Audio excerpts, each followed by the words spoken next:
the technology likely to have the greatest impact on the next few decades has arrived. And it's not social media, it's not big data, it's not robotics, it's not even AI. And you'll be surprised to learn that it's the underlying technology of digital currencies like Bitcoin. It's called the blockchain. Blockchain. Now, it's not the most sonorous word in the world, but I believe that this is now the next generation of the internet, and that it holds vast promise for every business, every society, and for all of you individually. You know, for the past few decades, we've had the Internet of Information. And when I send you an email or a PowerPoint file or something, I'm actually not sending you the original, I'm sending you a copy. And that's great. This is democratized information.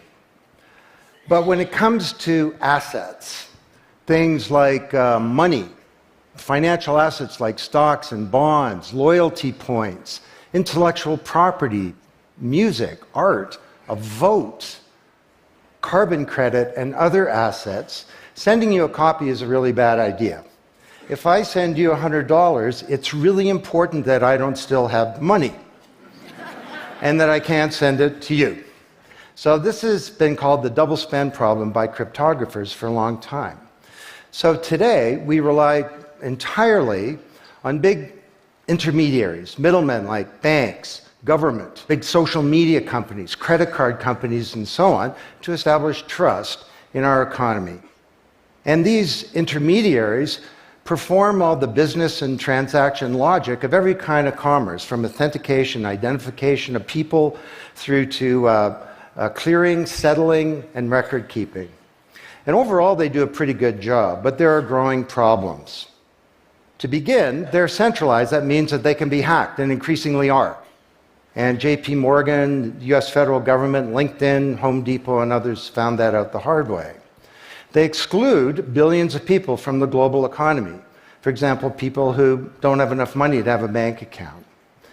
They slow things down. It can take a second for an email to go around the world, but it can take days or weeks for money to move through the banking system across the city. And they take a big piece of the action, 10 to 20%, just to send money to another country.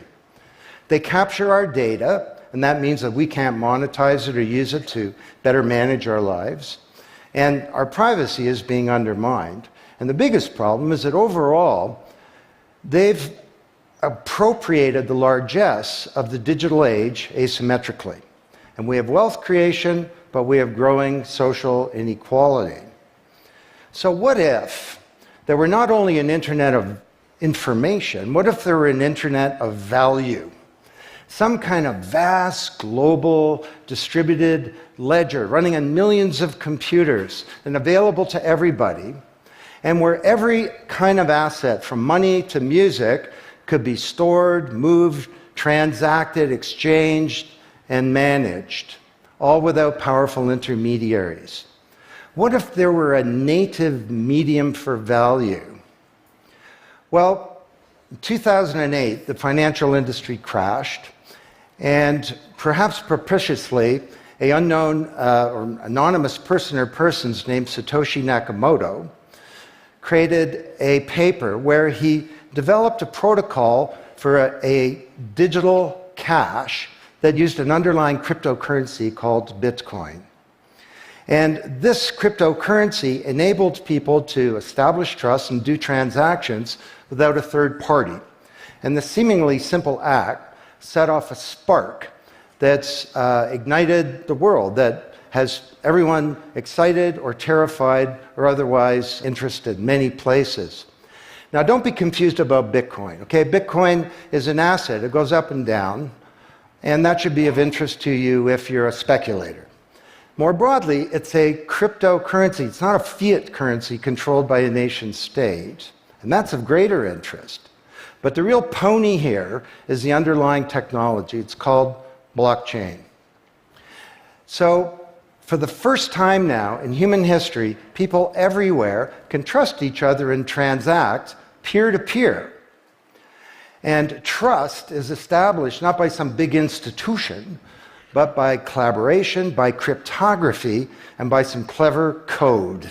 And because trust is native to the technology, I call this the trust protocol. Now you're probably wondering, well, how does this thing work? Fair enough. Assets, digital assets like money to music and everything in between, are not stored in a central place, but they're distributed across a global ledger using the highest level of cryptography. And when a transaction is conducted, it's posted globally across millions and millions of computers. And out there around the world is a group of people called miners. These are not young people, they're Bitcoin miners.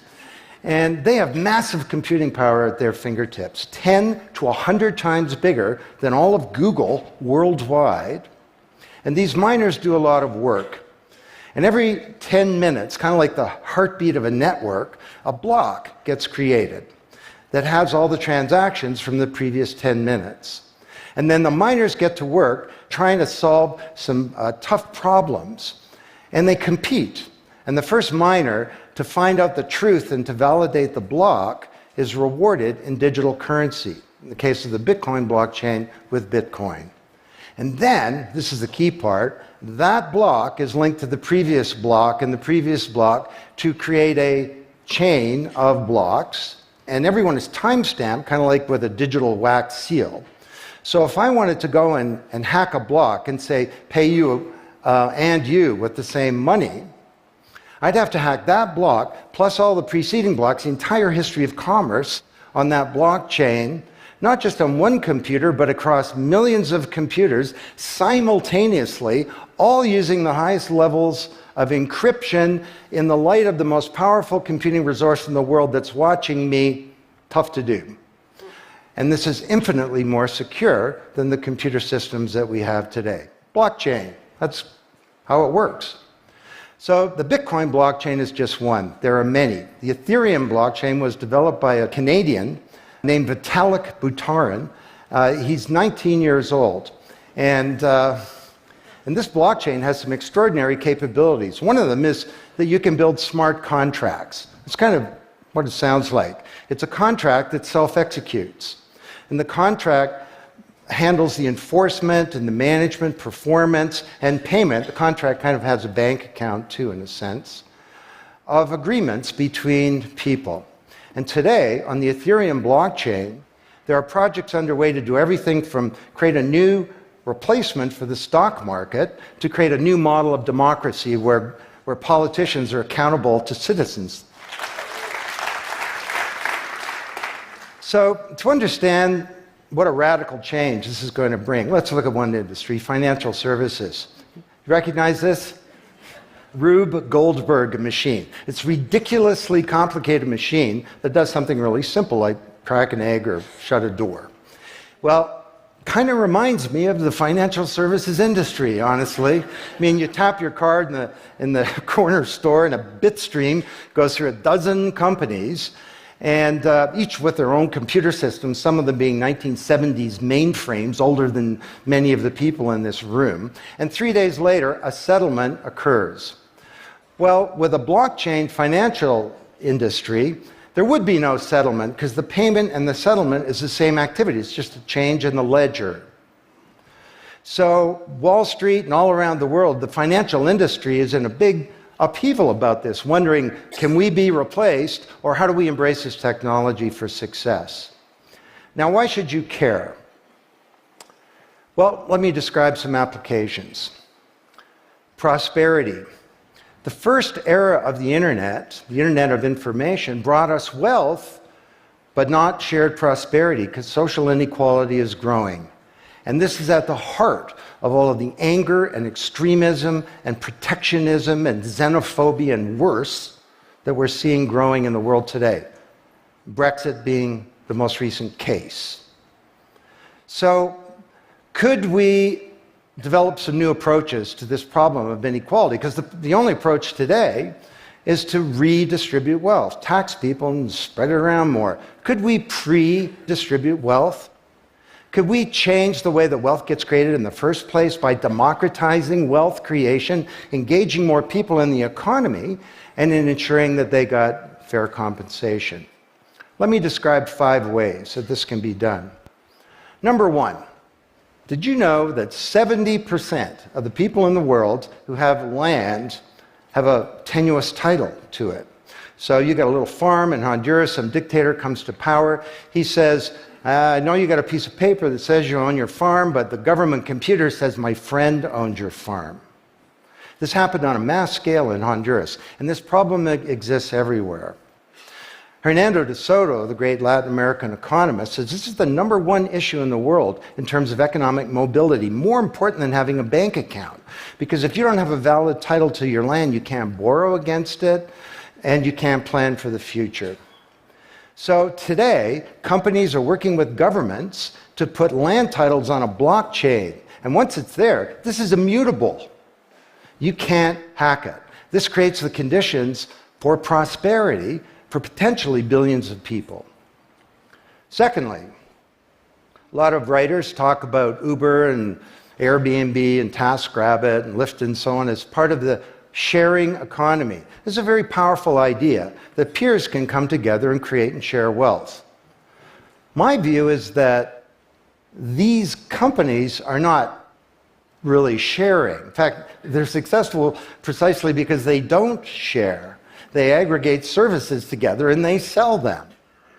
What if rather than Airbnb being a $25 billion corporation, there was a distributed application on a blockchain, we'll call it B Airbnb, and it was essentially owned by all of the people who have a room to rent. And when someone wants to rent a room, they go onto the blockchain database and all the criteria sift through, help them find the right room, and then the blockchain helps with the contracting, it identifies the party, it handles the payments, just through digital payments are built into the system, and it even handles reputation, because if she rates a room as a 5-star room, that room is there, and it's rated, and it's immutable. So the big sharing economy disruptors in Silicon Valley could be disrupted, and this would be good for prosperity. Number 3, the biggest flow of funds from the developed world to the developing world is not corporate investment, and it's not even foreign aid. It's remittances.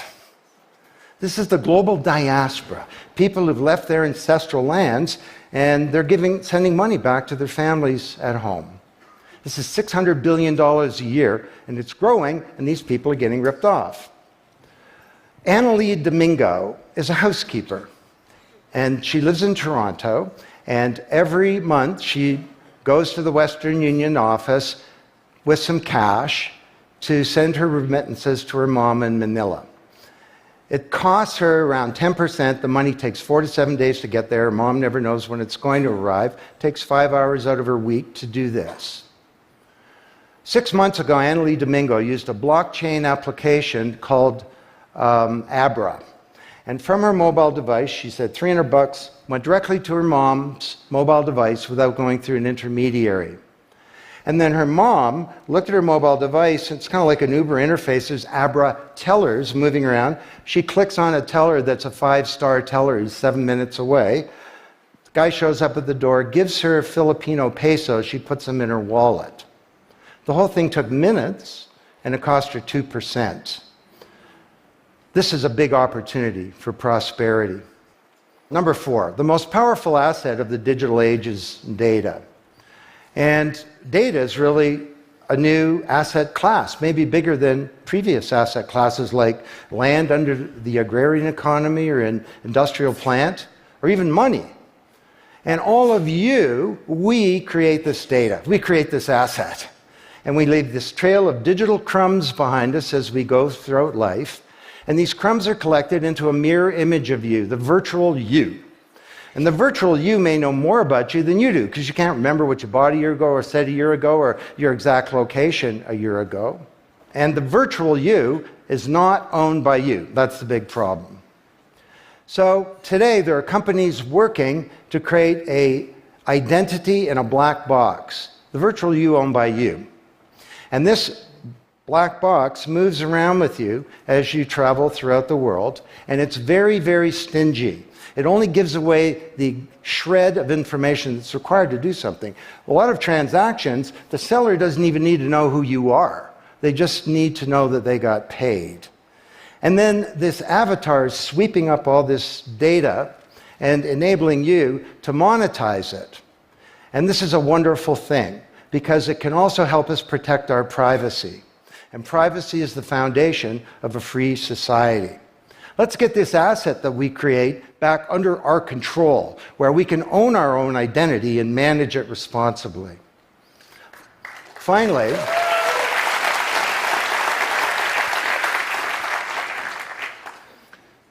number 5, there are a whole number of creators of content who don't receive fair compensation because the system for intellectual property is broken. It was broken by the first era of the internet. Take music. Musicians are left with crumbs at the end of the whole food chain. You know, if you're a songwriter, 25 years ago you wrote a hit song, it got 1 million singles, you could get royalties of around $45,000. Today you're a songwriter, you write a hit song, it gets 1 million streams, you don't get $45K, you get $36. Enough to buy a nice pizza. So Imogen Heap, the Grammy-winning singer-songwriter, is now putting music on a blockchain ecosystem. She calls it mycelium. And the music has a smart contract surrounding it. And the music protects her intellectual property rights. You want to listen to the song, it's free, or maybe it's a few microcents flow into a digital account. You want to put the song in your movie, that's different, and the IP rights are all specified. You want to make a ringtone, that's different. She describes that the song becomes a business. It's out there on this platform, marketing itself, protecting the rights of the author, and because the song is a payment system, in a sense a bank account, all the money flows back to the artist, and they control the industry rather than these powerful intermediaries. Now this is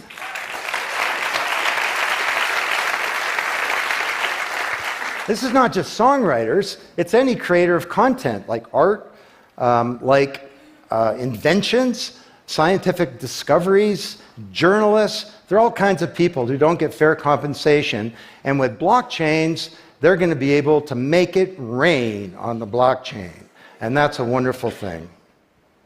So these are 5 opportunities out of a dozen to solve one problem, prosperity, which is one of countless problems that blockchains are applicable to. Now, technology doesn't create prosperity, of course, people do. But my case to you is that, once again, the technology genie has escaped from the bottle, and it was summoned by an unknown person or persons at this uncertain time in human history. And it's giving us another kick at the can, another opportunity to rewrite the economic power grid and the old order of things, and to solve some of the world's most difficult problems, if we will it. Thank you.